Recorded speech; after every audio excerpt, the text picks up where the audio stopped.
Alright, it's not intellect that makes our plans and wishes come true, but it's our inward animal that is usually called a soul. This is an entity which senses and understands everything but is closed for communication by words, just like we're not able to talk to a dog. A pet doesn't perceive verbal information but grasps intonation, feelings, and emotions. It's similar to how our soul interacts with the world. It's also sometimes called the unconscious, as the processes that take place in depth of our animal aspect are inaccessible for us to track. Apparently, they influence our life, but it's impossible to describe them with words, as there are no adequate expressions in any language to describe a formless entity that consists of inward aspirations and feelings. We might try to name it somehow, but it's nothing else but just a futile attempts to explain to ourselves what is going on. Anyway, words are definitely not a proper tools in this case.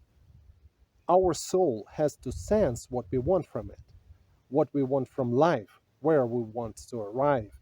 If our inward animal manages to feel our demands, it will pick up the scent like a dog and will lead us towards our purpose. The question is, how can one communicate with his unconscious and what kind of language to use? It has to be said that a lot of incredibly foolish books have been written regarding this subject about how it is important to visualize and imagine your expected results. Needless to say, it doesn't work. In order to make it work, you have to communicate with your unconscious in the language of feelings and possible emotional experiences. There is a useful concept for it, a so called 3D model of a perfect life, which consists of three elements: life energy, domination, and comfort. You will have to determine the sources of your life energy and understand in what manner you want to spend it. Domination is all about being better and higher than someone, the feeling of unicity and superiority.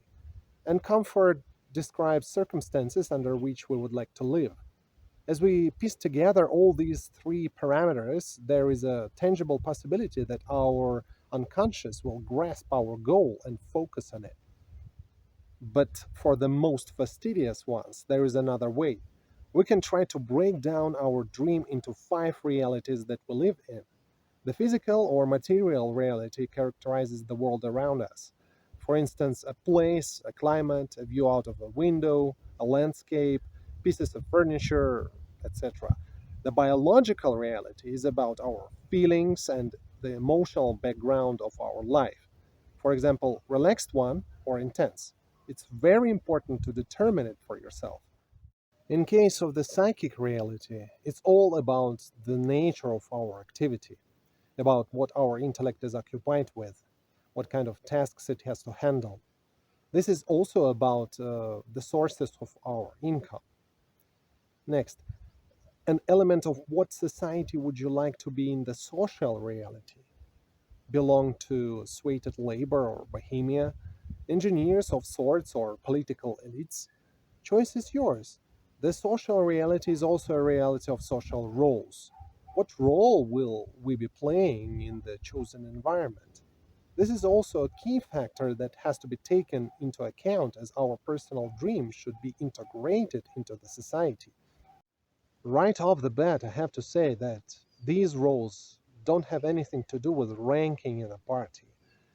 There is no such thing as being superior or an underdog.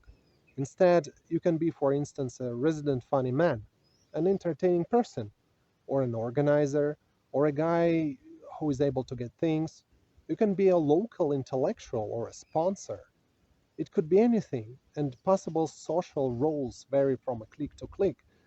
Most of the time, a social role is demeaning, but nevertheless, we have to accept the way that other people see us and what they expect us to contribute. It also helps to understand our personal assets, as our social role shows what we are valued for. Finally, the cultural reality is characterized by topics brought up in your immediate circle. Whether it will be high level discussions about the last century's avant garde or casual talks about fishing and hunting, You choose what you're more into. After you are done with all five realities, try to combine everything together. Try to lean into this new imaginary world. Try to feel yourself in the way as if you already live there. It will be a perfect beacon for our inward animal, and we will start moving there, even though not realizing it. The key point here is just not to fear and let life itself guide us. Of course, there are no guarantees, but something might pan out.